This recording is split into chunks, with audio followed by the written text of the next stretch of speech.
Hello welcome back to my channel. నేను మీ శారద. నేను ఇవాళ మీకు మామిడికాయ పచ్చడి చేసి చూపిస్తున్నాను అండి, నిల్వ పచ్చడి. దీనికోసం అయితే మామిడికాయలు ఇలా ఒక 10 కాయలు తీసేసుకొని వాటర్లో నానబెట్టేసుకోవాలి. ఒక 20 మినిట్స్ అన్న నానబెట్టేసుకోవాలి. తర్వాత కడిగి వాటర్ లేకుండా తుడుచుకొని ఆరబెట్టేసుకున్న తర్వాత ఇలా ముక్కల్లా కొట్టించుకోవాలి. ఈసారి అయితే నేను బయట కొట్టిపించినామండి.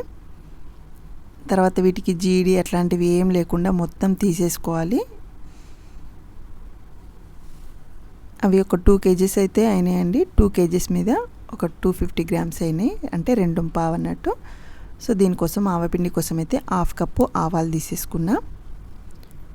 అలాగే 1 టేబుల్ స్పూన్ దాకా జీలకర్ర, మెంతులు ఒక 2 టేబుల్ స్పూన్స్ దాకా పోసుకోవచ్చు. నేనైతే ఇదే సేమ్ స్పూన్ తోటి స్పూను పైన మళ్ళీ ఒక 1/2 స్పూన్నర పోసేసుకున్నా.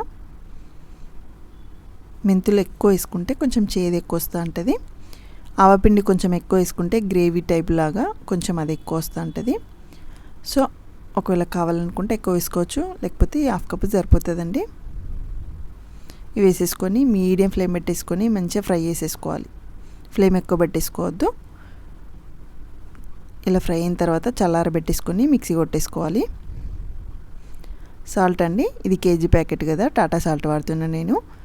1/2 kg వేసేసుకొని వెయిట్, కేజీకి 1/2 kg పర్ఫెక్ట్ మెజర్మెంట్ అండి. నేను 1/2 kg పోసేసుకున్నా, అంటే 2.5 ఉంది.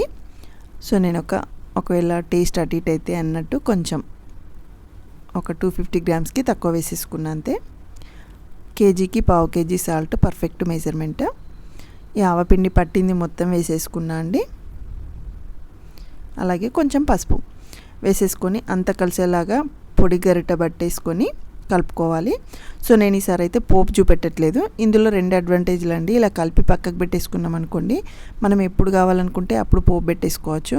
ఒకవేళ ముక్కలు బాగా పులుపు లేకుండా పాడైపోయి బూజు అలాంటివి ఏమన్నా ముక్క మెత్తబడ్డా కానీ, సో పోపు వేసుకోం కాబట్టి ఓన్లీ సాల్ట్ ముక్కలు వేస్ట్ అయిపోతూ ఉంటాయి. అంటే ఎవరైనా కొత్త కాయలు ఇచ్చి పెట్టుకోండి అన్నప్పుడు ఆ స్టైల్లో ఇది బెటర్ అన్నట్టు. మళ్ళీ ఫ్రెష్గా పోబెట్టేసుకుంటే ఎప్పుడు కావాలంటే అప్పుడు పచ్చడి కొత్త దానిలాగా బాగా అనిపిస్తూ ఉంటుంది. నేను పోబెట్టినప్పుడు మళ్ళీ ఒకసారి వీడియో తీస్తా అండి.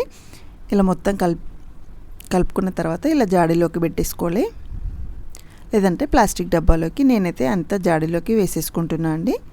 జాడీ పైన కూడా క్లాత్ లాగా ఏదైనా కట్టేసుకోవాలి, డస్ట్ లాగా పోకుండా. మధ్య మధ్యలో కుదిరితే కలుపుకోవాలి.